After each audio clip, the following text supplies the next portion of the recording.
點啊？嚟俾你買起食。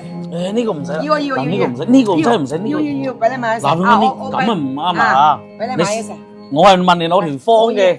喂，老婆後台有條私信，佢係咁講嘅，因為佢想買我嘅血節啊，我嘅方，點知買嘅都買唔到。邊到時佢個仔係12歲，玩啊仲要骨肉瘤啊，即係有個瘤。然之後佢係做靶向嘅，剪於到肺部啊，點知後來先得知佢冇隻腳嘅。即係佢個仔冇隻腳啊！即係做下嗰啲手術之後冇隻腳，咁不如我哋今日嘅又得閒去睇睇佢睇咩回事啊！反正大家都係本地人，又係順德嘅，好嘛？可以，你好你好。你要俾個配方我。即係你係本地人。我楊哥遷過嚟嘅。哦，楊哥。地方好大㗎，認識嗰邊做一大嚿㗎，cut咗咋今年。哦。我就唔識做你哋呢啲，所以生意做唔好，越做越差。加咁埋你做咗10年咯，揾到錢啦。早期揾到錢，唔使點理，黑埋雙眼都揾50萬或者60萬。一個月。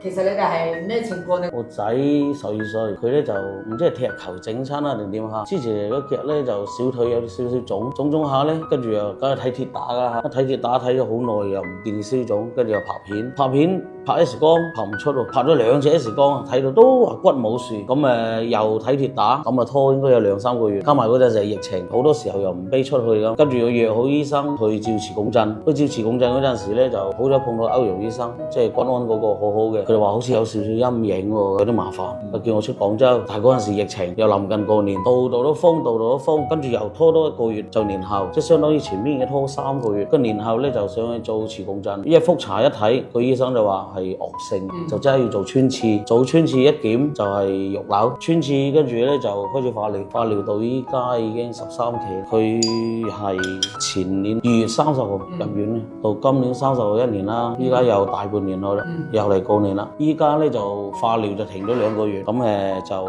因為化療第11次化療佢已經係頂唔順啦，所以就唔敢再繼續化療，咁就靠食個靶向藥同埋揾啲中藥食。所以我睇到你個配方，但我唔知喺邊度買，我就發信息俾你，好想你覆我，因為佢前日醫院做個檢查，佢個肺嗰度都仲有好多結節，佢最大嗰個係68/78，舊年年30晚嗰晚喺中醫院翻嚟之後咳血啊，哇好恐怖，嗰陣時我都以為會出問題。咁你有幾多個細蚊仔？2個，有咗個細喺度。你個大仔喺邊度？我叫過嚟，佢而家精神好多，因為有2-3個月冇化療。啊？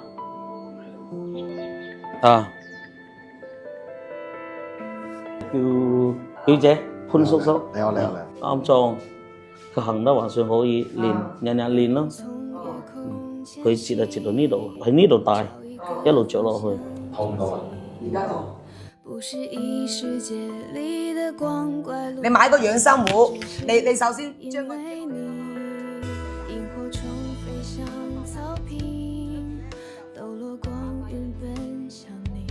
但係呢配料咧，每日都要換。你咁樣俾佢飲，你飲3個月，你再去檢查。我同你講，你啲節啊，好快撳低咗噶啦。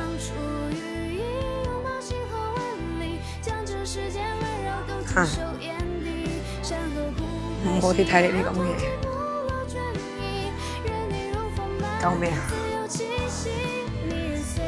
到你問我問咗，我問我而家。我哋同時就可以幫佢推個廣告出去啦。波哥啊，呢盤菜大概幾錢到咧368到就大概係咁啊。300零蚊。係啊。咪埋算下過嚟都唔怕咁啊，真係抵食喎。89年冇升過價。89年。冇升過價。哇！嗰陣時嘅豬肉都係8蚊斤啫，依家賣到15，到我哋都冇升過價。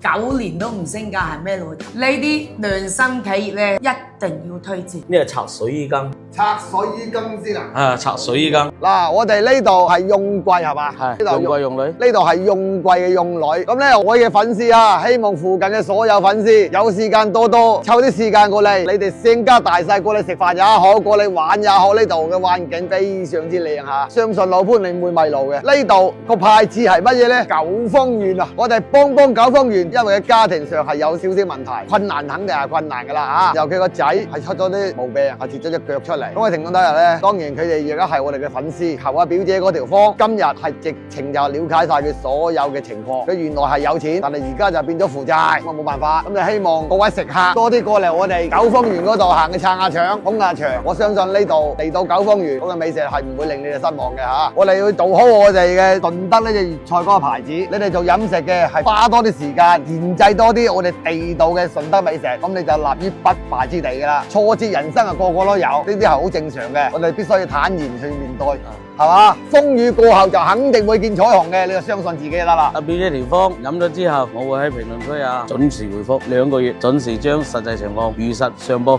好，多謝。你行去我部車嗰度攞多啲水果嚟。喂，仲攞咩水果啊，潘哥？嚟啦。唉，多謝。我要叫個細路哥多謝下先得。得啦。點話？你俾你買起食。誒，呢個唔使啦。要。呢個唔使，呢個真係唔使。要俾你買起食。嗱，咁啊唔啱啊！俾你買起食。我係問你攞條方嘅。我要俾你俾你買起食。最後講一句説話。少年強則國強，係咪？係。